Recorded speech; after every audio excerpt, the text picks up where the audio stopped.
Good morning and welcome to path of evolution. આપણે આગળના પ્રવચનમાં સમજ્યા હતા કે આ જે મોહના લેયર છે એની સામે આપણને ક્યુરિયોસિટી આપેલી છે, અને જો આપણી જે ભાવની ક્યુરિયોસિટી છે, દરેક વ્યક્તિ કંઈક સુખ શોધી રહ્યું છે, દરેક વ્યક્તિ કંઈક મિલન માટે આતુર છે, અને દરેક વ્યક્તિ પ્રેમ શોધી રહ્યું છે. એના લેયર છે, આપણે બતાવ્યા હતા 1 થી 5 જે દેખાય છે એ લેયર છે. ત્યાં આપણે કાં સુખ શોધી રહ્યા છીએ, કાં મિલન એકત્વ શોધી રહ્યા, મિલન એટલે એકત્વ શોધી રહ્યા છીએ, અને કાં પ્રેમ શોધી રહ્યા છીએ. સાચા અર્થમાં આપણે અનુભવ થવા છતાં ઓળખી નથી શક્યા, એટલે આપણે વેલ્યુ ક્યાં મૂકી? ખોટી આપણે મેથડમાં ફસાઈ ગયા. સત્તા, ધન, એસેટ એના મોહમાં ફસાઈ ગયા. તો પછી એ જે મોહનું સાચું રૂપ છે, આપણી જે સાચી ક્યુરિયોસિટી છે, આપણે ત્યાં શું શોધી રહ્યા છીએ એ આપણને ખબર નથી. આખી જિંદગી જતી રહે, આપણને ખબર નથી હોતી કે આપણે ખરેખર શોધી શું રહ્યા છીએ. હું આ શા માટે કરું છું એ આપણને ખબર નથી હોતી, જિંદગી જતી રહે. અને જ્યારે ઘણીવાર તો એવું થાય કે આપણે છેલ્લા સમય હોય, મરણ પથારીએ પડ્યા હોઈએ, ત્યારે પછી બધું સામે આવે અને કે ભાઈ આટલી વસ્તુ કરવાની બાકી રહી હતી, આ વસ્તુ બાકી રહી ગઈ, આ ના કર્યું, પેલું ના કર્યું. દુખી દુખી દુખી, જીવ દુખી થઈ જાય. આય તો શું કરી રહ્યો શું, અને કરી હાથે લઈ જાય છે શું. એટલે તમે નોકરી કરો, કામ ધંધો કરો, બધું કરો, પણ એની અંદર ચેક કરો કે તમારા રસ, રુચિ ને અંગ ક્યાં છે, તમને તૃપ્તિ ક્યાં મળી રહી છે, અને તમારી અધૂરપ ક્યાં છે. મેઇન વસ્તુ ફોકસ કરો. 2 વસ્તુ અગત્યની ફોકસ કરવાની, કે તમારો રસ ક્યાં છે અને તમારી અધૂરપ ક્યાં છે.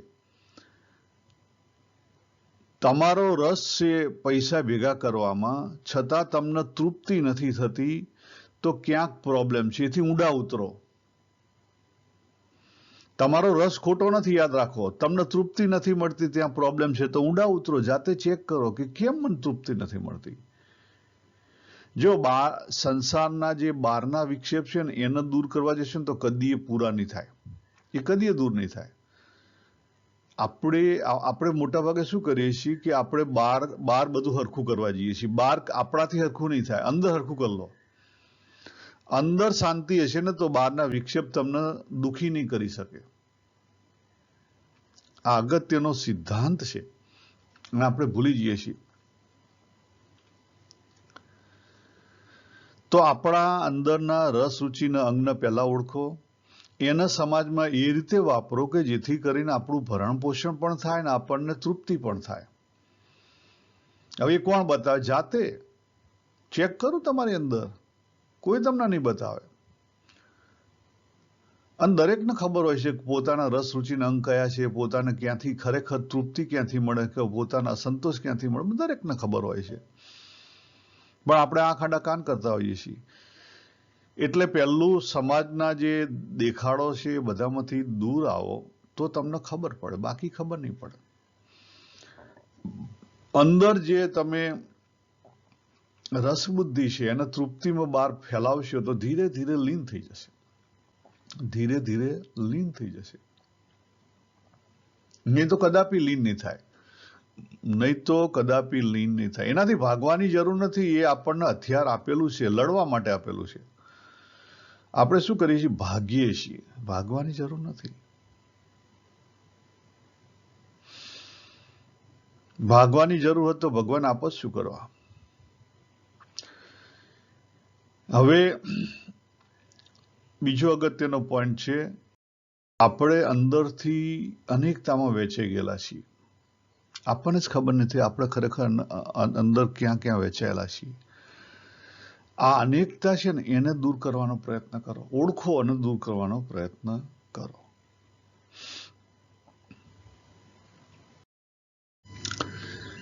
આજે ફરી આપણે રસ ઉપર આવીએ.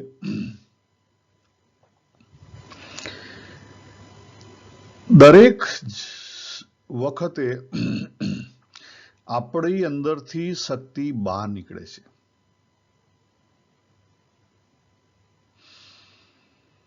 પણ બહાર કેમ નીકળે છે એનો કોઈ હેતુ છે.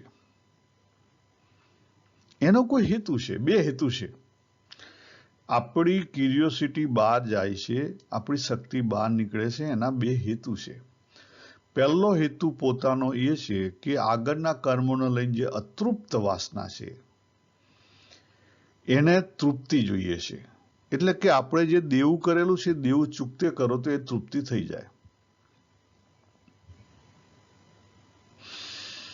આ સૌથી અગત્યનો પોઈન્ટ છે. દાખલા તરીકે તમારી અંદર ક્રોધનો સ્વભાવ છે તો એ અતૃપ્ત વાસના છે, એને ઓળખો. એને જેમ છે તેમ ઓળખશો તો એ ઓટોમેટિકલી લીન થઈ જશે, અતૃપ્તમાંથી તૃપ્તમાં થઈ જશે. એટલે જે કોઈ આપણે અતૃપ્ત વાસનાઓ લઈને આવેલા છીએ,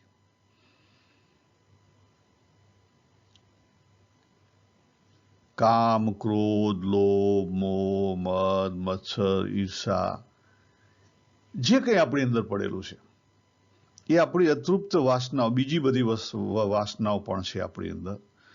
તો એ બધી વાસનાને વન બાય વન સમજો તો ઓટોમેટિકલી એ આપણા જે જીવનના જે પ્રસંગો છે ને એમાં જ લીન થઈ જાય. વિશેષ કંઈ કરવું ના પડે, નવું કંઈ કરવાની જરૂર નથી, સાચી રીતે સમજવાની જરૂર છે.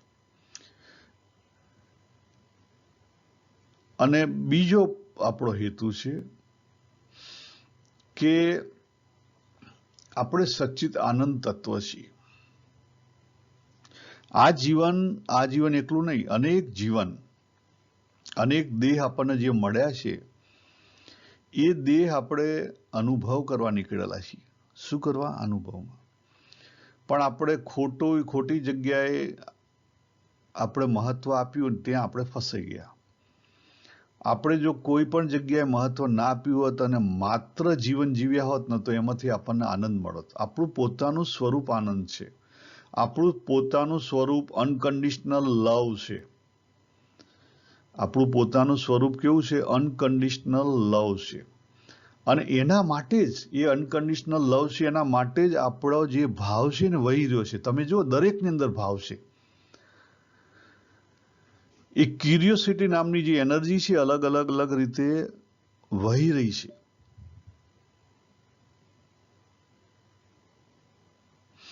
અને ભગવાન આપણા જીવનમાં એ પ્રમાણે જીવનમાં પરિસ્થિતિઓ આપે છે.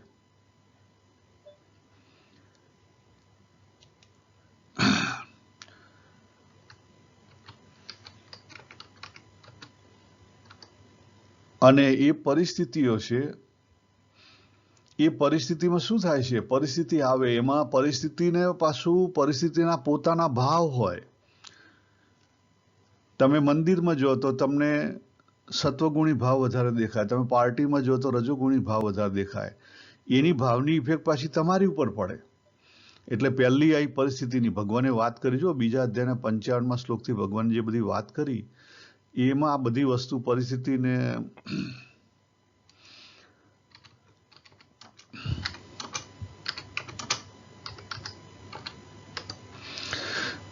પરિસ્થિતિની બધી વસ્તુને આવરી લીધી.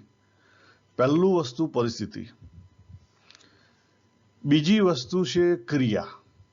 કારણ કે પરિસ્થિતિમાં તમે એન્ટર થયા એનું ફિલિંગ તમારી જોડે આવવાનું. જો આપણે પેલો નાનો બેલ શેપ બતાવ્યો છે, એનું ફિલિંગની ઇફેક્ટ થવાની જ તમારી પર. પછી તમારું જે કોન્શિયસ માઇન્ડ છે એ કોન્શિયસ માઇન્ડ તમને ત્યાં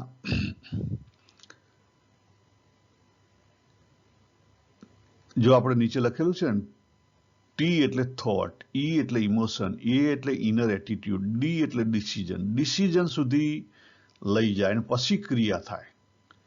આપણે જે ક્રિયાની વાત કરીએ છીએ એ ક્રિયા પછી થાય. એ પહેલા આટલી બધી વર્કઆઉટ થઈ જાય. પણ આ વર્કઆઉટ એમનેમ નથી થતી. આ વસ્તુ વર્કઆઉટ એમનેમ થતું નથી. એની પાછળ ઘણું બધું મોટું સાયન્સ રહેલું છે. ઘણું બધું મોટું સાયન્સ રહેલું છે.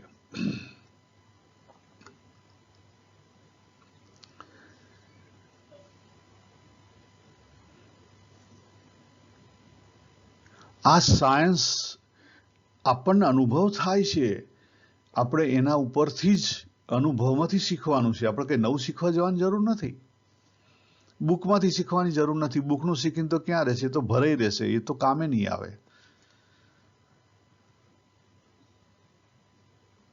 એટલે એ પરિસ્થિતિની અંદર આપણે આપણો રોલ ભજવવાનો છે. જો ભગવાને રોલ ભજવવામાં બે જગ્યાએ વાત કરી. પહેલી વસ્તુ કર્તવ્યની. જ્યારે આપણને આપણા કંટ્રોલમાં હોય ત્યાં આપણને ચોઈસ મળેલી છે, ફ્રી વિલ મળેલી છે. આપણે ત્યાં કર્તવ્ય કર્મ કરવાનું છે. અને પછી જો તમે ત્યાં તમારું કર્તવ્ય કર્મ નહીં કર્યું હોય, એટલે ભગવાન તમને મલ્ટી ચોઈસો આપે છે. જે અતૃપ્ત વાસના છે ને એને એક્ઝોસ્ટ કરવા માટેની મલ્ટી ચોઈસો આપે છે.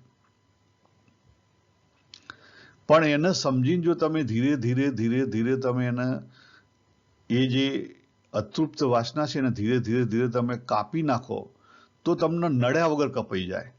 પણ આપણે શું કરીએ છીએ? આપણે એને દબાઈ દેવાનો પ્રયત્ન કરીએ છીએ કે પછી એની ઉપર બરફની પાટ મૂકી દઈએ છીએ. એટલે શું થાય કે એ બીજ છે ને એ પડ્યા રહે. એ રસબુદ્ધિ કદી જતી નથી. અને પછી કોઈ સમયે પરિસ્થિતિ એવું ભેગું લાવે. કારણ કે બીજું રિયલ સત્ય સમજો. આ જે જગત છે નિયતિ છે. નિયતિને જગત ચલાવવાનું છે. તમારે એકલાના ઉપર આધારે ના બેહી રહે. એને જગત ચલાવવાનું છે. એટલે પછી સમય જતા 10 વર્ષે, 15 વર્ષે, 25 વર્ષે એવો મોટો ભડાકો કરે ને બધા જેટલા બેઠેલા હોય ને બધાને ભેગા લઈ લે. અને ત્યાં પછી આપણું ચાલે નહીં. અને ત્યાં પછી આપણે શું કરવું પડે? ભગવાને જે વાત કરી નિમિત્ત માત્ર બની જવું પડે. નો ચોઈસ. એટલે પરિસ્થિતિ બે ટાઈપની છે. પહેલી પરિસ્થિતિ તમને ઓપોર્ચ્યુનિટી છે, ત્યાં તમારે કર્તવ્ય કર્મ કરવાનું છે, ત્યાં તમારી ચોઈસ છે, તમારી ફ્રી વિલ છે. અને જો તમે તમારી ફ્રી વિલનો સાચા અર્થમાં ઉપયોગ નહીં કર્યો હોય તો આગળ જતા પરિસ્થિતિ એવી ઊભી થશે કે જ્યાં તમારી કોઈ ચોઈસ નહીં હોય. નિમિત્ત માત્ર બનવું પડશે. ભાગીરે બનવું પડશે. અને ત્યાં બનજો, ભાગતા નહીં. ભગવાન એ કહે છે, જો અર્જુનજીને એ જ સલાહ આપી. મહાભારતના યુદ્ધના બીજ ક્યારે રોપણ હતા? કેટલાય કારણો એની અંદર છે. તમે જો લોકોએ પ્રયત્ન કર્યો એ ના થાય એના માટે. અત્યારે હાલ આ વર્લ્ડ વોર 3 ના થાય એના માટેના પ્રયત્નો ચાલી રહ્યા છે. પણ કરનારના પ્રયત્નોની સામે જે અવળા બેઠા હોય એના કારણે કદાચ થશે તો કોણ હાથમાં લઈ લેશે? નિયતિ હાથમાં લઈ લેશે. પછી કોઈનું નહીં ચાલે. પછી એમાં કોઈનું નહીં ચાલે. અત્યારે વર્લ્ડ વોર ના થાય એના માટેની ચોઈસ, કર્તવ્ય કર્મ કરવાની ચોઈસ બધાની પાસે છે. ઓસ્ટ્રેલિયન પ્રેસિડેન્ટ પાસે છે, ઇન્ડિયન પ્રેસિડેન્ટ પાસે છે, રશિયન પ્રેસિડેન્ટ પાસે છે, ચાઇનીઝ પ્રેસિડેન્ટ પાસે છે, અમેરિકન પ્રેસિડેન્ટ પાસે છે. પણ એક બાજુ તમે પબ્લિકને ઉઠા ભણાવવા માંગો ને બીજી બાજુ તમે કહો કે હા કરો તો પછી તો થવાનું નહીં. થશે તો તમારા હાથમાં નહીં રહે. પછી કોઈની નહીં ચાલે. પછી કોઈની નહીં ચાલે.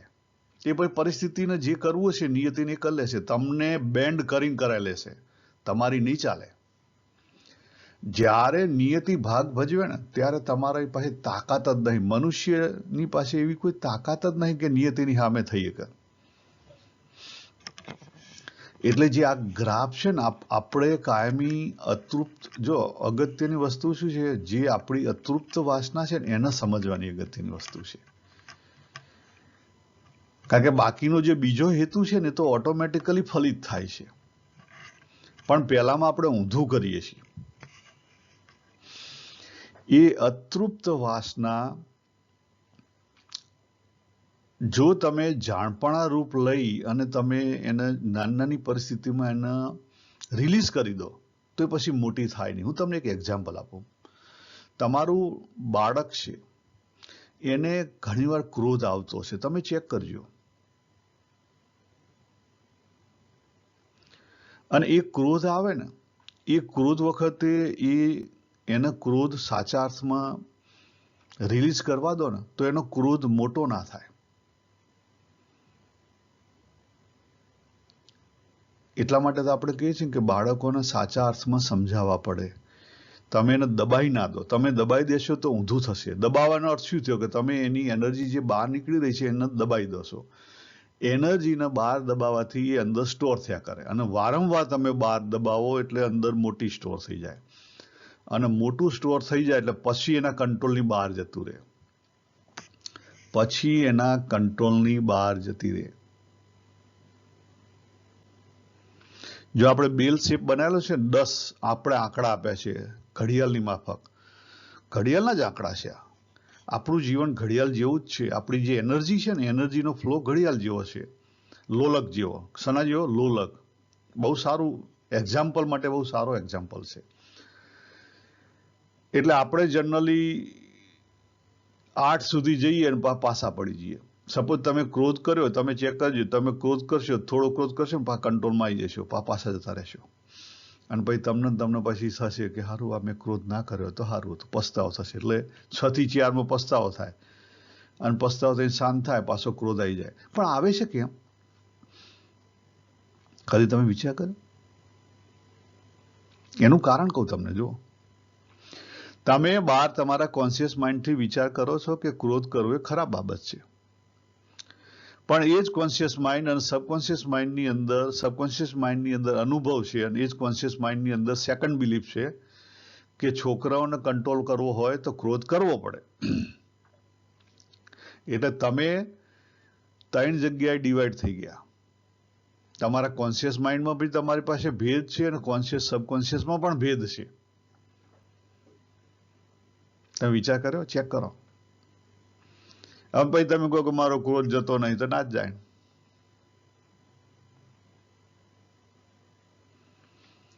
તમે જાતે તમારા ક્રોધને જેમ છે તેમ કદી જોયો છે?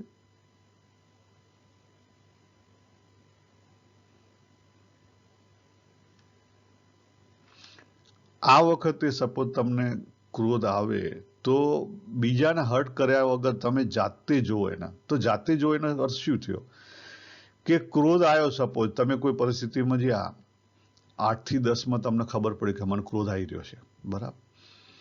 પછી જાણપણું રાખો. આપણે શું કરીએ છીએ, બેહોશીમાં જે બાજુમાં છોકરું હોય એને લાફો મારી દી, હા છે ના છે, બરાબર. બેહોશીમાં જતી રહે. 10 થી બેહોશી નહીં કરો. કંટ્રોલ રાખો અને જુઓ. થર થર થર થર થર, ભલે તમારું બોડી હાલતું હોય, તમારા શ્વાસ ચડી ગયા હોય. આપણે પેલા લોકો શીખવે ને, ઘણા બધા ક્રોધ માટે શીખવે છે, control Babu, control Babu, control. ખ્યાલ આવ્યો? ફર્યા કરે. એ જુઓ તો શું થશે, ધીરે ધીરે ધીરે તમારી જે પરિસ્થિતિનો જે ક્રોધ છે ને, અંદરનું દેવું છે ને, અતૃપ્ત વાસના, એ જાતે જોશે ને, જાતે જાણવામાં આવશે ને તો ઓટોમેટિકલી રિલીઝ થઈ જશે. જાતે નહીં જાણી તો ગયા. આપણે જો 10 થી જે 12નું ભાગ છે ને, એ સબકોન્શિયસલી થઈ જાય છે, અને એટલા માટે આપણી જે સબકોન્શિયસની ટેવો છે ને એ પણ સુધરતી નથી. આપણી સબકોન્શિયસની ટેવો પણ સુધરતી નથી. જો ફર્સ્ટ ક્લાસ મેં ઘડિયાળ મૂકી છે અને ટ્રાય કર્યો છે સમજાવવા માટેનો. મારા અનુભવ પ્રમાણે મેં બનાવેલી છે. મારા મત પ્રમાણે, જે પ્રમાણે મેં મનોવિજ્ઞાન, મારી પોતાના લાઈફના પ્રસંગોને બધું જોયું છે, એ પ્રમાણે આપણું જીવન ઘડિયાળના લોલક જેવું છે. 8 ઉપર જાય ને પાછું 4 ઉપર જાય. દરેક જગ્યાએ આપણે જો જમવા બેસીએ, આપણી પાસે સ્વાદ છે, સ્વાદને પણ આપણે સાચા અર્થમાં ઓળખતા નથી. સાચા અર્થમાં જો સ્વાદ લેવામાં આવે ને તો એ સ્વાદ જતો રહે. સાચા અર્થમાં કામ કહેતા સેક્સ કરવામાં આવે તો સેક્સ જતું રહે. સાચા અર્થમાં ક્રોધ કરવામાં આવે તો ક્રોધ જતો રહે. એનર્જી લીન થઈ જાય જો સાચા અર્થમાં એને કરવામાં આવે તો. પણ આપણે કરીએ છીએ અધૂરું. આપણે શું કરીએ છીએ? અધૂરું. અધૂરાના કારણે બાકીનું આપણને ખબર નહીં, બાકીનું થઈ જાય છે. બાકીનું થઈ જાય છે. બાકીનું થઈ ગયું એનો અર્થ શું થયો? કે ત્યાં તમે તમારું કર્તવ્ય કર્મ કર્યું નથી. તમારી પાસે ચોઈસ છે, ત્યાં તમે ચોઈસનો ઉપયોગ કર્યો નથી. તમારી પાસે ફ્રી વિલ છે, ત્યાં તમે ફ્રી વિલનો ઉપયોગ નતો કર્યો. હવે દરેક વ્યક્તિની લિમિટ હોય. દરેક વ્યક્તિની લિમિટ હોય. યસ, તમે અહીંયા મારે એક અગત્યનો પોઈન્ટ, બહુ જ અગત્યનો પોઈન્ટ કહો. દરેક વ્યક્તિની લિમિટ હોય. તમે સીધું જ એક વ્યક્તિને ના કહી શકો કે તું આવી પરિસ્થિતિ હોય તો તું એમાં સ્થિર રહે.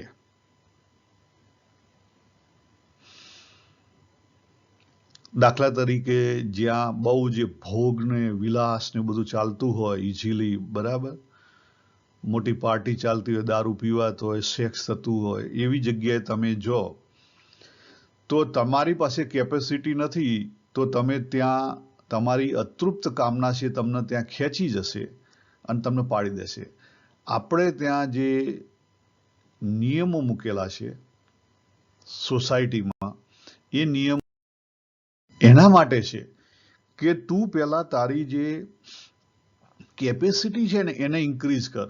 પહેલેથી તું એવી જગ્યાએ જઈ નહીં, એવી પાર્ટીમાં તું જઈશ નહીં પહેલી દિવસથી, નહીં તો તું ગયો.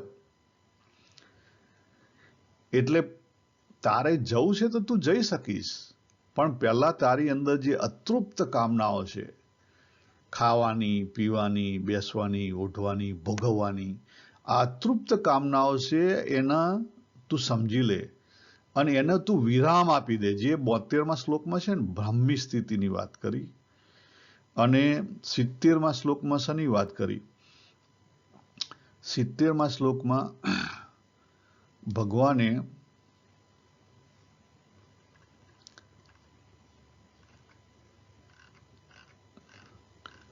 ન કામ કામી, ન કામ કામી, એ 70નો શ્લોક છે ને, સમુદ્ર જેવા બનવાની વાત કરી છે ને, એ આપણી કેપેસિટી જ્યારે આપણે સમુદ્ર જેવા થઈએ, આપણે જ્યારે સમુદ્ર જેવા થઈએ, ન કામ કામી, ત્યારે પછી એમાં જો તો તમને કોઈ ઇફેક્ટ થાય નહીં. બાકી એ સિવાય તો તમને પાડી દે પરિસ્થિતિ. એટલે આ જે ભાવનું એક્સપ્રેશન થઈ રહ્યું છે, દરેક જગ્યાએ થઈ રહ્યું છે, એને સમજો. સમજશો શું થશે ખબર? એ ભાવ તમારામાં આવશે, પણ તમે શાંત રહી શકશો. દાખલા તરીકે તમે એકવાર ક્રોધને સમજી લીધો, એકવાર તમે ક્રોધને સમજી લીધો, લીન કર્યો, તમારા પોતાના અનુભવથી એને લીન કર્યો, બરાબર. જો અહીંયા આ પિક્ચર છે, એમાં આઉટસાઇડ જતો રહ્યો, તો એને તમે સમજી લીધો ને એકવાર તમે એને એ એનર્જીને લીન કરી દીધી, પછી એનર્જી છે ને, એનર્જી બે રીતે આવે. દાખલા તરીકે સિમ્પલ વસ્તુ કહું કે દાખલા તરીકે સાપ છે,